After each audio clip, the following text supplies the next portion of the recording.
le péché ou les péchés, ça veut dire la même chose. Les gens vont commencer par faire l'exercice pour commencer par vous démontrer qu'il y a une différence pour vous troubler. Mais on les a cités. Ce sont des choses qui se manifestent, qui ont un impact, qui nous salissent dans notre vie.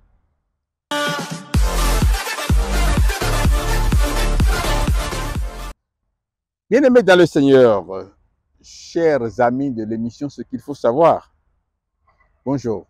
Nous sommes très heureux d'être encore une fois en votre compagnie.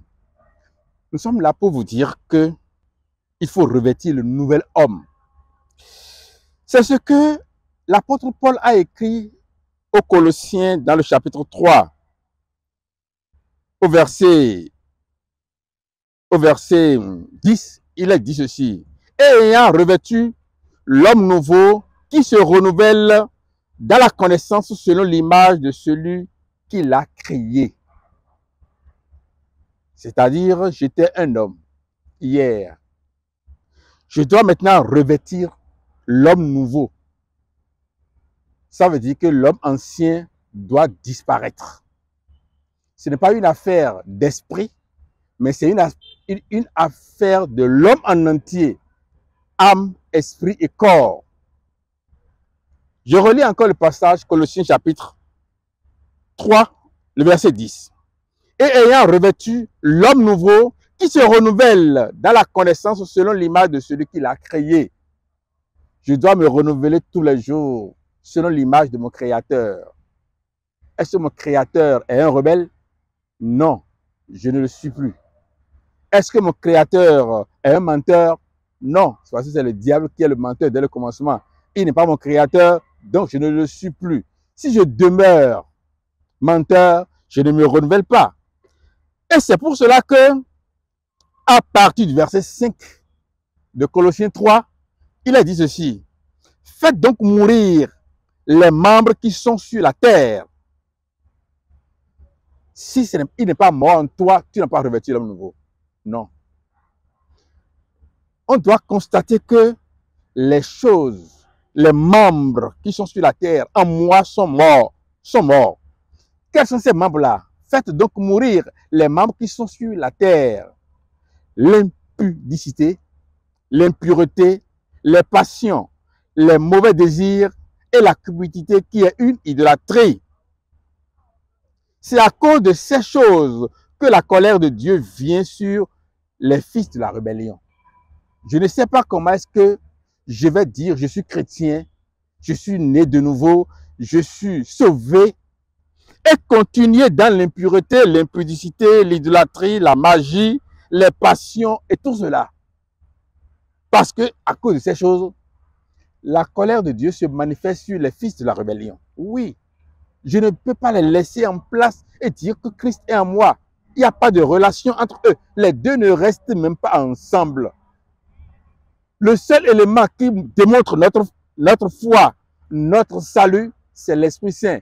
Mais l'Esprit Saint, quand il est là, il ne reste pas muet. Porte des fruits dignes de l'Esprit. C'est ce que l'apôtre nous a écrit ailleurs.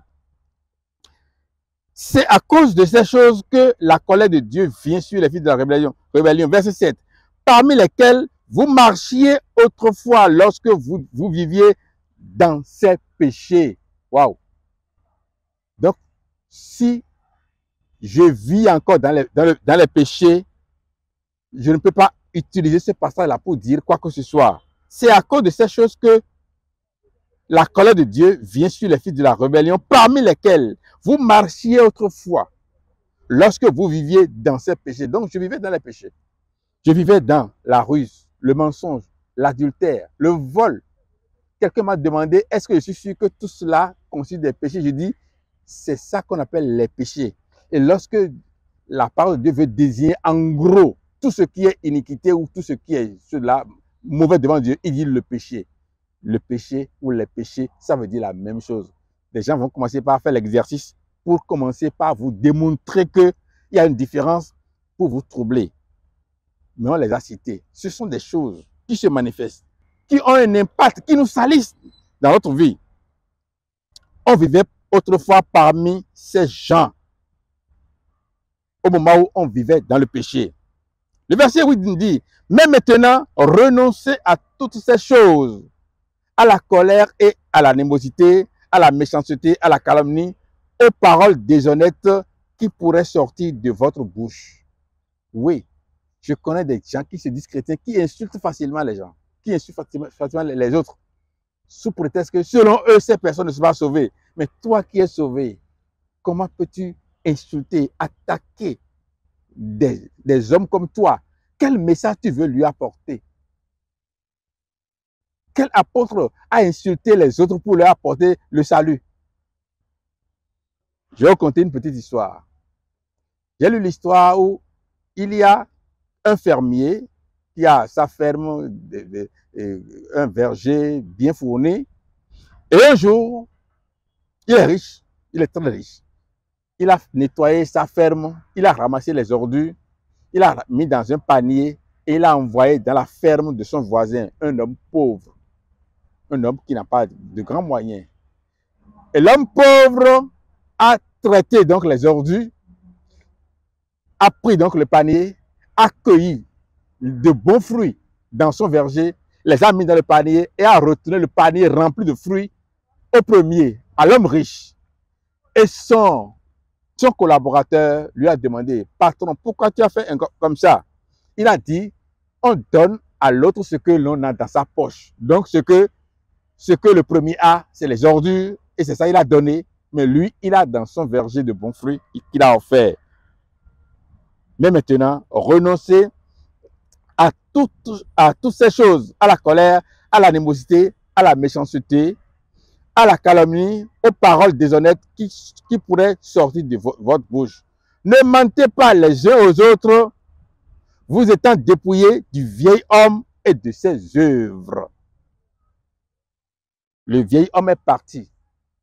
S'il se manifeste encore, c'est qu'il n'est pas là. Oui. Si je reste toujours un homme qui maltraite mon épouse, le vieil homme n'est pas parti, il est encore là. Si je reste quelqu'un qui est toujours rebelle face à son autorité hiérarchique, oh non, le vieil homme est encore là. Si je reste un homme qui maltraite mes collaborateurs, le vieil homme est encore là. Si je reste un homme les autres sont toujours mes ennemis, ils sont toujours, personne n'est bon, je suis seul qui est bon, alors le vieil homme est encore là. Mais la parole de Dieu nous dit il faut que nous dépouillions du vieil homme. Le vieil homme, c'est quoi? Si ma chair reste pécheur, c'est qui le vieil homme alors? La parole de Dieu là, elle est juste, elle est limpide, elle est propre. Elle n'est que sagesse pour enseigner l'homme à accomplir rien que des œuvres bonnes. Ce que je suis aujourd'hui doit transparaître dans mon comportement. Oui, si je suis, on peut peut-être parler de ton vieil homme pour te condamner, pour dire oui, tu avais cherché la femme d'autrui et tout ça là. Ouais, mais d'autres personnes vont dire non, il était comme ça, il avait fait ça, mais depuis qu'il est converti, il n'est plus comme ça. Si ce témoin-là ne vient pas dans ta vie, mon frère, tu n'as pas encore le salut. Non. Le salut est gratuit. Nous n'avons rien fait pour l'avoir. Mais maintenant que nous l'avons, il nous recommande donc le salut, de nous dépouiller du vieil homme. Je relis encore le verset 9. Ne mentez pas les uns aux autres, vous étant dépouillés du vieil homme et de ses œuvres. Aucune œuvre du vieil homme ne peut se manifester sans la chair. Et si nous avons revêtu l'homme nouveau, ça ne peut pas se manifester sans notre apparence. Non, le vieil homme est intérieur et extérieur. Les deux sont ensemble. C'est pour cela que je relis enfin le dernier passage, le dernier verset que je lisais.